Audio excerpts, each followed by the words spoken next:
Azvina kumira zvakanaka muri yeZimbabwe kutaura kwandiri kutoita nemiko zvinezvi chakaherereka kuindependence kuri kuonekwa ana Mike Chimombe ana Passion Java nerimwe timu asi chazonyanyisovhundutsa vanhu Robert Junior anga ariko ikoko angospotko achicelebrata independence akachila nemaboys zvinhu zvavhundutsa vanhu vakawanda kuti waizi taenda ikoko but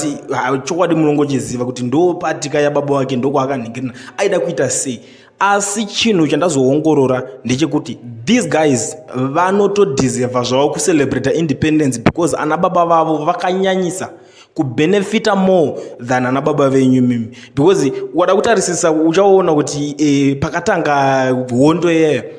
Mugabane kwaitogara akatori ticha ogana uko chinchi and stuff ndobva azobva ikoko ndobva azoya kuno kuZimbabwe ukatarisa kamba kake kaigara kekunonzi kwaHighfields apana asingakazive kamba ikakuti kanga kari kamba kadikidiki but asi ukada kuzotarisa kwaakazofa akugara akatoita nedzimba nekunana Singapore kunze kwenyika dzakasiyana siyana achitenga dzimba nedzimba